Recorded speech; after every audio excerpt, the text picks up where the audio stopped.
The chamber shook as a red father stepped forward, each footfall echoing like thunder. The air grew hotter, oppressive, as if the walls themselves were being consumed by flame. Mohamed stood his ground, gripping the fire axe tightly. Behind him, Alina clutched the edge of the crib, her wide eyes locked on the towering red-robed figure.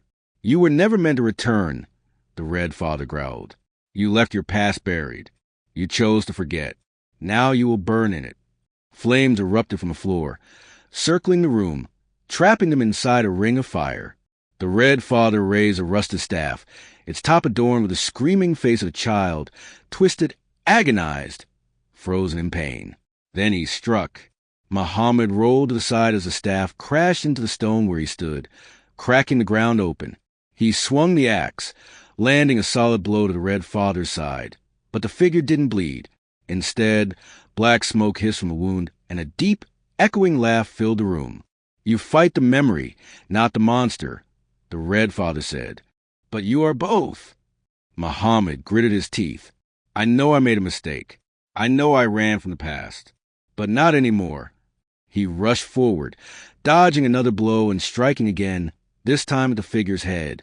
The hood was knocked back, revealing not one face, but many. His own face. Dozens of versions of himself, crying, screaming, bleeding, all woven into the red father's skull. "You are your own punishment," the voices chorused. Mohamed felt his knees, overwhelmed by the noise, by the faces, by the guilt. Then a small hand touched his shoulder. He turned. "Alina." She looked into his eyes, not accusing, not angry, just sad. "You don't have to carry it alone," she said. Her hand glowed faintly, white light spreading from her fingers to his shoulder, through his chest, into the axe in his hands. Mohamed stood, his body burning with that light. The red father roared, retreating a step for the first time. Mohamed charged, light bursting from the blade of the axe. With a final scream, he brought it down, right into the center of the red father's chest. A massive flash of white engulfed the chamber. Silence. Then nothing. When Mohamed opened his eyes, he was lying on a foggy street again, alone. No fire, no darkness, no red father. Only the faint echo of a child's voice on the wind. "Thank you." He sat up slowly, realizing for the first time in what felt like ages. He was no longer afraid. Mohamed stood up slowly, the air cold and still around him. The town of Silent Hill looked different now, less like a nightmare, more like an abandoned dream. The fog still hung low, but it wasn't choking or oppressive anymore. It simply was. He looked down. The fire axe was gone. In its place, he found the journal, the one from room 302, resting on the ground beside him. He opened it. The last page now read, "She's at peace, but the road isn't done." He looked around. The hospital, the school, the church, they were nowhere in sight. Instead, there was only a long, cracked road stretching ahead of him, disappearing into fog. Faint road signs pointed toward the town's edge. He was being shown the way out, or maybe the next trial. As he walked, the town seemed to shift around him, buildings fading in and out, memories flickering like ghosts. He saw brief glimpses of his own life. Himself as a child, crying in a hallway, a woman's face blurred by time, a young girl reaching out from a doorway. His choices, his losses, his regrets. They followed him like shadows, yet they no longer chased him. He walked for what felt like hours until he saw a familiar shape through the mist. His car, crashed, dented, but there. He approached cautiously, half expecting it to vanish like the rest. But it didn't. The keys were still in the ignition. The windshield was cracked, the dashboard covered in ash. But it was real. He opened the driver's side door and sat down. As soon as he did, the radio crackled to life. A static voice whispered, "You found her, but not yourself." Then silence. Mohamed stared out through the broken glass. Was it really over? He didn't know. But for the first time, it didn't matter. He started the car. The engine turned once, twice, then roared to life. The road ahead was still wrapped in fog, but he drove forward.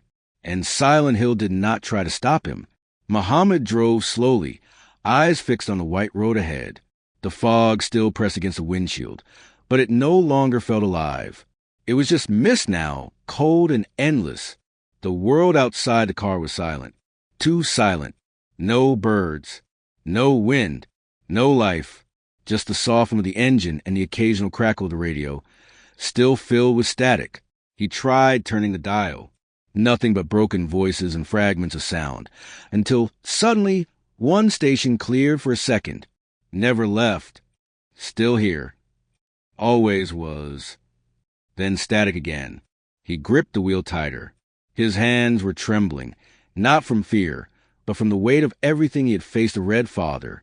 He had seen himself. He had saved the girl. But something still lingered. His headlights caught a road sign through the fog, now leaving Silent Hill relief washed over him. But just as quickly it vanished. A figure stood in the middle of the road. Mohamed slammed on the brakes. The car screeched to a stop inches from the figure. It was a woman, mid-30s, dark hair, familiar eyes. She stared at him. He opened the door, stepping out into the mist. "Mom." The woman didn't speak. She just looked at him with sorrow. "You're not real," he said, shaking his head. "You're just another illusion." She stepped closer. "You were always trying to forget. Even me." Tears welled in his eyes. "I didn't want to remember the pain." "But you needed to," she said gently.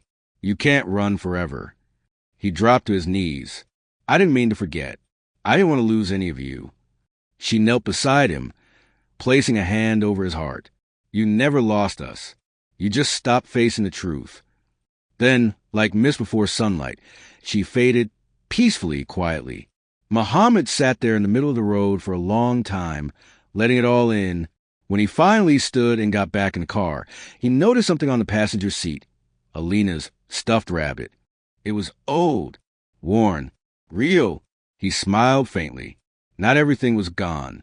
Some things stay with you, even through the darkest places. The fog began to thin as Mohamed drove further from Silent Hill. Mile by mile, the world around him returned to something resembling normal. Trees lined the highway. Birds finally sang in the distance, and the sun, faint but real, broke through the clouds overhead. But even with the fog behind him, the weight in his chest hadn't fully lifted. The stuffed rabbit sat silently beside him on the passenger seat, its glassy eyes reflecting the sunlight. Mohamed reached over, gently picking it up. "Are you really free now, Alina?" he whispered. No answer, only the rhythmic hum of the road beneath his tires. Hours passed. Eventually, signs for a real town appeared, Ashfield, then Briar Creek. Civilization. People. A world untouched by the horrors he had faced. He pulled into a gas station just past the Briar Creek sign. The fluorescent lights flickered above as he stepped out of the car and stretched. His body felt older, heavier, like he'd lived a lifetime in a matter of days. Inside the store, the clerk glanced up. "You all right, man? You look like hell." Mohamed offered a tired smile. "Long trip." He grabbed a bottle of water, paid in silence, and headed back outside. Before starting the car again, he checked his phone. It was working. 3:02 a.m. 3 missed calls. 1 voicemail. From his sister. He hesitated, then pressed play. Her voice cracked through the speaker, worried and panicked. "Mohamed, where are you? You were supposed to call when you got to the hotel. Please, just let us know you're okay. Mom's worried. I'm worried. Call me." He stared at the phone for a long moment. Then, with a shaky breath, he hit call. It rang once, twice. Then her voice answered. "Hello?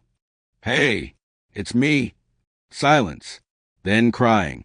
Relief. Questions. He didn't have the words yet, not all of them, but that was okay. For now, he was out. Alive.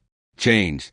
As he ended the call and put the car back in drive, he noticed something in the rear-view mirror. A single figure, far down the road, standing at the edge of the mist. The little girl in white. She smiled, then turned and walked away. And finally, the fog was gone. Weeks passed. Mohamed sat on the back porch of his sister's house, sipping coffee, staring at the quiet suburban street. Birds chirped in the trees. Children played nearby. A neighbor watered his lawn. It was the kind of peace he hadn't known in years. But the silence inside him was louder than anything outside. He hadn't told anyone the full truth. How could he? Even now, it sounded like madness. A ghost town. A red-robe god. A little girl who wasn't just lost, but part of him. Still at night, when the world went quiet, he'd dream of fog and ash. And Alina, she always stood at the edge of something. Sometimes a cliff, sometimes a hallway, sometimes just darkness, watching, waiting, but she never looked afraid anymore. One evening, Mohamed returned to his apartment, finally ready to face it. It had been untouched since his trip, boxes still unpacked, dust gathering on shelves, old pictures crooked on the walls. He found the stuffed rabbit on his bed. He hadn't brought it in. He didn't question it. Instead, he sat on the edge of the bed and whispered, "Thank you." Then he opened his notebook, the journal he used to write in before Silent Hill. Page after page was blank, waiting. He began to write. Not everything. Not all the monsters. Not all the pain. Just the truth he could live with. That he had lost someone. That he had run from that pain. And that somehow he had faced it and come back. Epilogue, some say Silent Hill, appears only to those who need it, or deserve it, or can't escape themselves. For Mohamed, it was all three. But now, when he dreams of Silent Hill, he doesn't wake up screaming. He wakes up, "Ho!" And sometimes, in the distant fog of sleep, he hears a small voice whisper, "You didn't leave me. You saved me." And that's enough.